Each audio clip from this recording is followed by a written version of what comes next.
Hutang negara menjadi 6.000 triliun saat ini, naik hampir 4.000 triliun dalam waktu 6 tahun bekerja. Hebat pokoknya. Bayar bunganya saja kalau 5% setahun adalah 300 triliun. Untuk bayar bunganya, ngutang lagi. Top sekali lagi, top dah pokoknya. Bagaimana bayar? Lawang APBN selalu minus, untuk biaya rutin belanja negara aja minus. Piejal, sampean kelola negara dihapusi pembantu-pembantu sampean, kok ya masih dipakai gitu loh. Gak kasihan nanti pas pada gak njabat diuyak-uyak masalah ketidakmampuan sampean semua. Kan malu. Sekarang aman karena punya ribuan buzzer yang menutupi kekurangan dengan serangan terhadap pengkritik walaupun pengkritiknya memberi solusi. Buzzer sudah berhasil membunuh karakternya para pemberi solusi lain di dalam cara cerdas bernegara. Ketika ditanya misalnya kapan pindah ibu kota ke Penajam, nanya kapan LRT jadi yang mulai mangkrak banyak, kenapa tagihan ke BUMN kami ini sering gak dibayar, mundur, bahkan mundurnya sampai tahunan. Pasti sang penanya dihujat sama buzzer, mati aja karakternya. Kita tanya lagi, kok mulai kayak oligarki ya BUMN-nya, kerja pakai uang pengusaha kecil, dibayar hanya DP, terus pas selesai pelunasannya amit-amit gak pernah sampai terbayar, lama. Itu BUMN apa oligarki sih? Negara ngutang terus lagi solusinya saat ini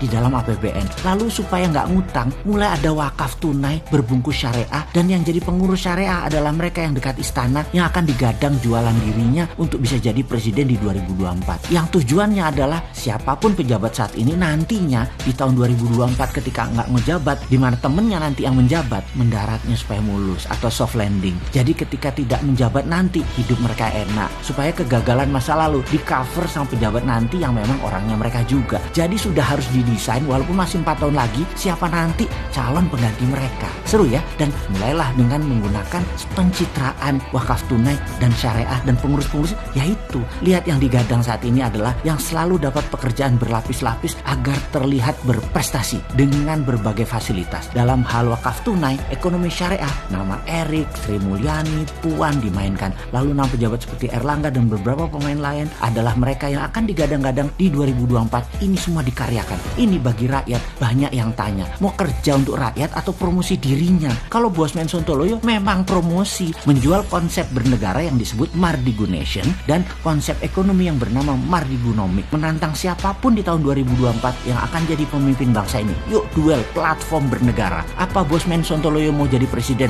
Oh enggak bakal. Konsep platformnya dijual yang harus dipakai oleh siapapun yang mau jadi pemimpin dengan pola new mind. Dan menurut saya pribadi, semua yang di sekeliling pejabat sekarang dan partainya tidak memilih konsep MMT Mardigunomic yang new mind, karena mereka semua masih old mind. Tapi saya yakin rakyat pintar sadar bahwa bernegara ala 6 presiden kecuali Pak Karno sudah menggunakan kekuatan hutang dan bergantung pada negara besar serta globalis. Konsep Mardigunation adalah patriotik nasionalis. Kemungkinan besar dengan kekuatan aset sumber daya alam inilah printing money dipakai sebagai dasar membangun negara ke depannya dengan orang-orang yang new mind. Jadi nanti ke depannya masyarakat akan punya 2 pilihan. Pilih gaya ekonomi dan berbangsa 6 presiden yang lalu yang old mind, atau pilih model asik patriotik nasionalis yang menjadi platform Bung Karno namun versi new mind. Tahun 2024 adalah tahun digital politik. Kuatlah kalau lewat udara Mardigunation ini. Masih 3 tahun lagi melawan pejabat sekarang, siapa yang bisa menang dalam kenyataannya. Mardigunation memprediksi